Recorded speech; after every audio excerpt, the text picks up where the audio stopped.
Joining me is Ray Gagnon, who's running for the New Hampshire House of Legislature, and he's in Claremont, Ward 3. So, Ray, you're in the House now. Yes, sir. How many terms have you served? I've completed 4 terms. Started in 2006 here in Claremont, and always represented Ward 3, Claremont, and although in previous years it was a multi-town district, it was Claremont, Leominster, and Unity, and all of the city. But I'm a native of Claremont, lived in all my life, more or less here, and in Ward 3. I'm an anomaly. Not only was I born in the ward I vote in, but I actually live in the neighborhood I was raised in. So you've been a Ward 3 person all your life? Yes, that's it. I'm Ward 3. And I'm hoping to get reelected to the House this term. It'll be my 5th term. I'm kind of excited. I think I have still some things to give and some things to do. So I would like to put myself forward as a candidate who, quite frankly, is somebody who can work with the other side. I believe the government is supposed to do things, government should be working for the people, and we should come to solutions and find at the happy ground, the happy medium ground that we can craft a real solution for. Examples, I think, of that in the last term was the budget. I mean, a Republican Senate and a Democratic House came together and passed a real budget, a budget that addressed some real concerns and some real issues that had been remiss in the previous legislature.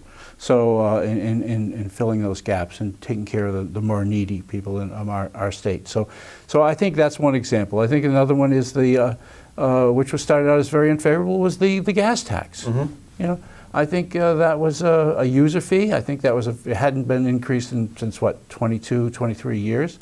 And it was a real kick to cities and towns, because something like 12% of the fund goes back to places like Claremont for our streets and roads. And so we get mad at our city council. Well, why aren't you fixing our city, streets? Why aren't you fixing our potholes? Why aren't you paving our roads? Well, the fact is that in 2 years we're short 24% of the money that they had really planned on having that wasn't there. Those are the kinds of partnerships that I think the state has to work collaboratively with among themselves, Democrats and Republicans, and also with our local partners on the state level, Ward 3, Claremont, New Hampshire. So tell me about the gas tax. That was a Republican Senate bill, is that correct? It may have started, I think it was Senator Roush started in the Senate. So it was a bipartisan... It was a bipartisan bill. Actually, John Cloutier from Claremont played a key role in that as the vice chair of safety, and David Campbell, who's formerly a local guy, he's from Newport, neighboring Newport.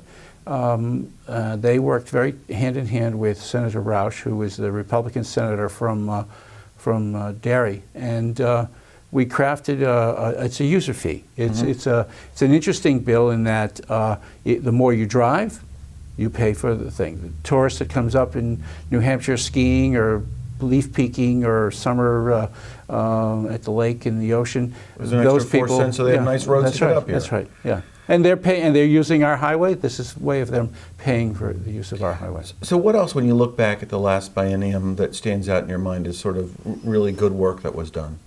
Well, I think the Medicaid enhancement. I think what we did, if you recall, 4 years ago, the House refused to even look at that, and what was coming from the federal government, they turned back millions of dollars. This was an excellent example of an opportunity where sitting members of the House and Senate actually crafted a solution in regards to Medicaid enhancement funds and tapping into those dollars. It provided medical insurance and insurance for 50,000 poor people in New Hampshire. So not only did it, and this was really interesting, not only did it provide 50,000 people in New Hampshire, poor income families, low income families, medical insurance, but what it also did is it provided some relief to our emergency rooms and our hospitals.